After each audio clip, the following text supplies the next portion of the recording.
I was on the red carpet at the KERR in Mayfair for the UK special screening of Johnny English Strikes Again. This is the third movie of the Johnny English franchise. The last one was in, I believe, 2011. Bit of a gap then? Yes, it's a 7-year gap. Rowan Atkinson returns as the lovable spy and the title character. And of course, me with the exclusives. I spoke to him on the red carpet. He's known for his comic characters such as Blackadder, Mr. Bean. They've pretty much shaped the landscape of British pop culture, for the better or worse. I'll let you decide that one. Mainly for the better as far as I'm concerned. I love Mr. Bean. Don't like the cartoon series, but I just think there's something silent movie style about it. Well, the same could kind of be said for Johnny English. I describe Johnny English as Mr. Bean with guns and Bond girls. Would you kind of agree with that? And some actually quite funny dialogue lines as well. He's got a great face for comedy, hasn't he, Rowan He's Atkinson? got a brilliant face for comedy, and actually the director goes into that in a little while. But one thing that I wanted to know about Rowan is whether he, the person, the actor, was in any way similar to the characters that he plays. Well, I have a horrible feeling that there is a bit of myself in all of them. It's a horrible thing to admit, but I'm, having described Mr. Bean or John English as sort of very selfish, self-centered individuals who are just, looking after themselves and thinking about themselves. There's a very telling scene in the middle of our movie in which Boff and John English are just chatting about things generally, and Boff reveals that he's got married and whether John English had heard about this, and John English hadn't heard, and you can tell that he doesn't give a damn about Boff really and his private life. He doesn't care about anything other than the mission that he happens to be on. So I think that's indicative to me of a very selfish individual, which obviously I would claim that I was nothing like. And your characters, it's safe to say, are staples of British pop culture. Do you have any more up your sleeve? Any new characters? Well, it's a good question, yeah. It's a bit like asking, Billy Joel whether he's going to write any new songs, and he tends to say, well, I quite like the old ones, so I'll just play those over and over again. So that's probably my position at the moment. It's difficult to create characters which are distinct enough to be different from the characters that you're known for. You can always think of a new character with anything. Oh, well, he's a bit like Mr. Bean, or he's a bit like John English, or he's a bit like the Blackadder. I'm pleased that the characters I've played have been reasonably distinctive, so perhaps we just have to accept that. And how does it feel for them to be so well received? It feels great. I mean, it's very pleasing when people go and see movies that you've made, and people watch TV shows that you've made. And the funny thing about the internet, as compared to 25 years ago, is that all that material is available to people all the time. So people are never allowed to get away from you, really. There's always something that you've done out there. So there's not really a Mr. Bean on the horizon. He's also told me that despite the recent rumours about a Blackadder reunion, that's not happening either. But he does resurrect a character when he's passionate about it. This is 7 years since the last Johnny English movie. So the fact that he's resurrected it now shows that he obviously wants to bring this character back. Sure. And what he said in that interview is he finds it hard to create new characters, but he likes to use the same characters over and over and over again.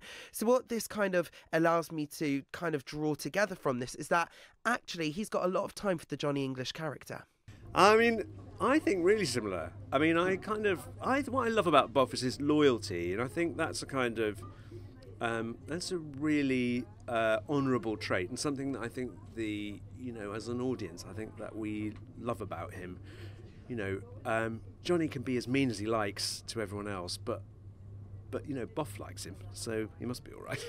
And I mean, you're certainly loyal to the franchise coming back as well. Yeah, wouldn't you be? Yeah, I mean, absolutely. yes, wait a minute. So you're going to drive around the south of France in really fast cars with Bond girls pretending to be a spy? I think, yeah, I mean, I'll be loyal. And speaking of Bond girls, is there any chance we could potentially see you in a role in a Bond film anytime soon? Well, I'd love to think so. I mean, maybe not, I mean, it's hard to imagine, isn't it, what kind of Bond film it would be that I would get a chance. I think my best chance is here in the sort of comic version of it. But of course, I do like to kid myself occasionally that I'd make a great Bond. What about a funny villain?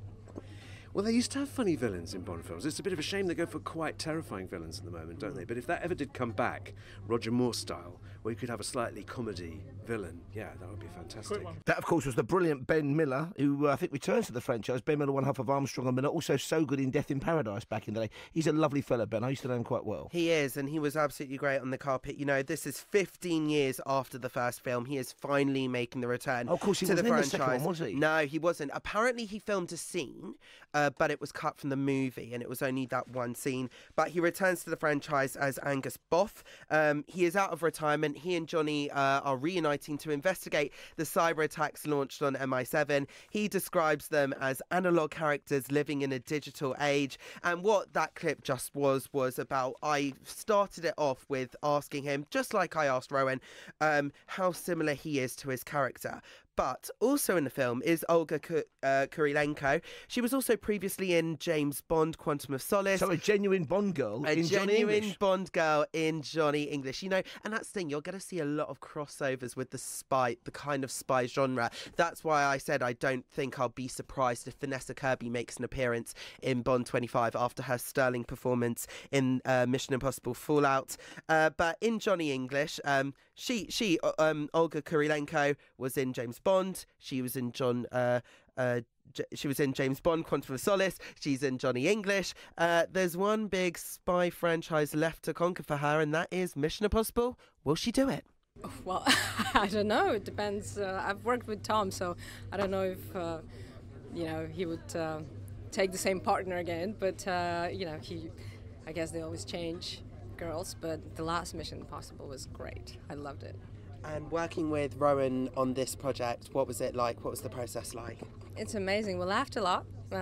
He's quite funny, so it was a very, it was, of course, I wouldn't say it was a relaxed, filming, because everything is very controlled and, very well rehearsed. But at the same time, after each take, there's a explosion of laughter, so it really makes everyone at ease and makes everything so much more pleasant. There are always surprises on set, yeah. It's especially, on this one. But the more surprises, the funnier it is. And frankly, in this type of film, you can actually use surprises, because if there's something clumsy happening, you'll rather keep it than cut it out, like in most of films. So it's perfect. I love the way Shay's quite a funny man. I think he might be. He's a very funny man. Quite a funny man. Yeah, very understated is Rowan Atkinson. It's interesting though, because he knows, and there was a great documentary about the making of Blackadder, of course, written by Richard Curtis initially. Then Ben Elton joined to up the comedy quotient, and Tony Robinson, now Sir Tony, was talking about it with Hugh Laurie. And, of course, everything was worked on, and he said that Rowan Atkinson would question every word, every look, every gesture, and insisted on rehearsing and rehearsing and rehearsing, which, of course, a lot of films don't get the chance to do. And, of course, in this one, with comedy, timing is so vitally important. Obviously, they've really made it a disciplined set, which I suppose is down to Rowan and the director. Absolutely, and as well, you've got veteran actors working on this film as well. Emma Thompson wasn't at the premiere, but she does have a role in the movie. Oh, great. She is an absolute legend in Hollywood, known for doing serious roles, but also for her comic roles as well. So, when you have veteran actors mixed with some of the greats, mixed with comedy legends, is it a recipe for success? It's interesting you mentioned Emma Thompson, because Jeff Goldblum was on with Ian Lee and Flipping Kath earlier on. They went on a pre-recorded interview, and he was in a film back in the day called The Tall Guy, which I think was the first film written by Richard Curtis. It starred Emma Thompson and Rowan Atkinson. So it's like we've planned the whole 7 hours of programming today. I know, absolutely. It's like it's all linking together nicely. But the thing is as well, I think about the Blackadder, is that watching it, there is such a clear progression going through the series. Yeah. Series 1 is very slapstick. Series 2, you've got a mixture of slapstick and also more bigger character development. Series 3 is all about not so much the slapstick. I mean, there is a bit, but it's all about wordplay. But a lot of wordplay. That's when Hugh Laurie enters the fray. And then you've got season 4, which is actually quite poignant in places as well, making points about war and peace and all of that stuff. And very appropriate for this year, of course, because we're marking in 1918, we're commemorating the 100th anniversary of the end of the Great War. And Blackadder Goes Forth was set during that hideous Western Front trench warfare. Yeah. So who directed this then, Josh? The director of this was BAFTA award-winning David KERR. He directed that Mitchell and Webb look in 2006. Basically, my first question to him, it's been 7 years since the last instalment. The natural question is, why now? I think Rowan likes to take his time between films. You know, there are plenty of actors who just love working back to back, and Rowan was ready to come back, and he spent a lot of time working on the script. Even though he doesn't write the script himself, he feeds into every beat of it. So, you know, it had to be right for him, and it took us a while to get that right. Here we are. And what was the process like for you bringing it back? It couldn't have been more exciting. I was a fan of the first two movies. I've also been a fan of Rowan all my life, right through Not the 9 o'clock News and Blackadder, Bean. So bringing back Johnny for another installment, I just felt like we had to try and make the best possible Johnny English movie, and I hope we have. I think he's just someone who can make almost anyone laugh. I mean, I really defy you not to laugh when you see him doing one of his character pieces. And he thinks about the comedy, and he's blessed with an amazingly flexible face. He has muscles where most of us don't, but he knows how to express that. And I think that's the thing. He can just speak across language barriers and, you know, across age barriers, class barriers, everything. He's just, you know, a really, really extraordinary, unique performer. David KERR, the director of the new Johnny English movie, also the Mitchell and Webb look, and of course OLLY MURS features, you were telling me. Yeah, he is a very surprise addition in the film. He's not an actor, before you ask. He's got a new track, Moves. It features Snoop Dogg, and it soundtracks the film's end credits. So this is quite a big deal for Ollie, because he's obviously been dabbling in a lot of different areas. You know, he had that presenting gig on The X Factor as well, beforehand presenting on The Extra Factor, both with Caroline Flack. He's done other TV shows. He makes appearances, of course. His albums were very well received as well. He was on with Jonathan, my brother, on Saturday night when they had the Bake Off team as well. And he was saying that he did the recording with Snoop Dogg, and he added his voice to the track and all that. And he went over there to LA with his entourage or with his directors to film the video, and Snoop Dogg simply didn't turn up. Yeah, I know. So, there was a bit of talk at the premiere. Yeah, Snoop Dogg didn't turn up, but Ollie did say that he did like working with Snoop. It was a pleasure to collaborate with him, and you know, having a song in a motion picture is a big deal, and that is obviously the first thing that I asked Ollie. Incredible. You know, I've been doing this a long time. We've had a couple over the years that didn't quite work out in the end. So it's a real honour to be a part of this film, and also I've got to say that everyone behind the film has been really amazing to work with. They've really been accommodating, really wanted to get involved and be a part of this, part of the song, and really make it part of the movie. So I'm just excited at that moment, walking out of the cinema and just going, "Hi guys, this is my song."